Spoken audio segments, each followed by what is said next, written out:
Einen wunderschönen Newton. Ich bin Philipp von Fotomeyer.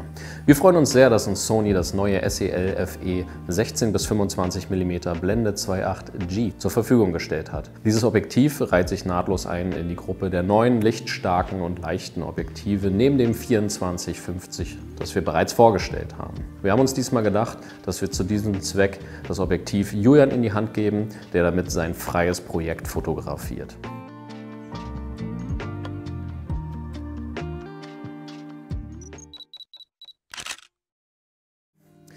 Julian, was sagst du? Was ist dein Eindruck?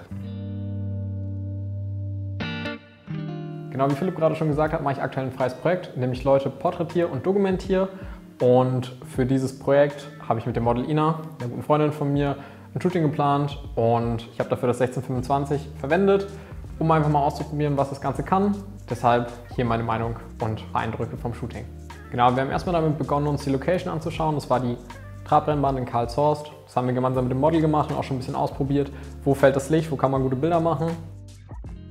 Hier muss ich sagen, war mein Ziel eher Schwarz-Weiß-Bilder zu machen, weil mir das fürs Projekt wichtig ist. Und ein paar experimentelle Bilder, die einfach ein bisschen mehr nach Aufmerksamkeit schreien, aber nicht vielleicht zu perfekt sind. Jetzt aber mal zur groben Handhabung des Objektivs. Es ist halt einfach super leicht. Man hat einen leichtgängigen Fokusring, man hat einen leichtgängigen Zoomring. Das heißt, man kann relativ schnell und leicht arbeiten eigentlich. Man hat zusätzlich noch einen Knopf, auf den man eine Funktion legen kann. In meinem Fall war da einfach drauf zwischen AF und MF wechseln, was für mich einfach top ist, weil ich zwischendrin auch einfach mal gerne den Fokus selber bestimme und nicht die Kamera bestimmen lasse. Im Großen und Ganzen haben wir dann eine große Variation an Porträts mit 25 mm fotografiert und Full-Outfit-Bilder mit 25, aber auch super Weitwinkel und probiert die Symmetrie des Gebäudes ein bisschen einfließen zu lassen.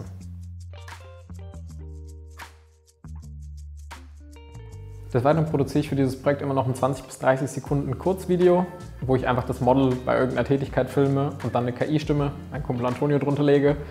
Und das Ganze ist dann so ein bisschen kontextlos, aber sieht ganz nice aus. Hello, this is Ina.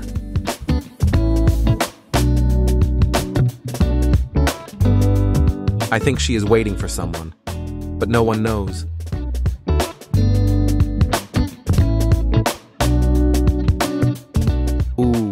It looks like she's finished now. Um jetzt nochmal ein abschließendes Feedback zum Objektiv zu geben. Ich muss sagen, mir hat es sehr gut gefallen, dass es sehr leicht ist. Ich mag es einfach nicht viel Equipment bei mir zu haben. Ich habe meist auch maximal 1 bis 2 Optiken dabei, weil ich einfach keine Lust habe, viel Zeug durch die Gegend zu schleppen. Das ist mit dem Objektiv einfach gegeben. Zusätzlich hat man durch die ganzen Funktionen und die kleine Bauweise und den Ultraweitwinkel wirklich viele Möglichkeiten, das Ganze zu nutzen. In meinem Fall fand ich es für Video fast besser als für Foto, einfach weil ich den Superweitwinkel da mehr mag. Ich finde aber zum Beispiel mit dem 24-50 wäre es eine super Ergänzung, um ein Set zu haben, was man einfach mit 2 Optiken und einer Kamera so mitnehmen kann und immer benutzen kann, ohne dass irgendwie was fehlt. Also im Großen und Ganzen mein Feedback: Wer ein leichtes Objektiv sucht, mit einer guten Blende, einem gesunden Weitwinkel, der ist mit dem Objektiv auf jeden Fall gut aufgehoben und sollte es sich mal anschauen. An der Stelle wirklich nochmal danke an Ina, unser Model, für dieses Video, und an Larissa fürs Filmen. Haben beide wirklich einen Top-Job gemacht. Vielen Dank, Julian.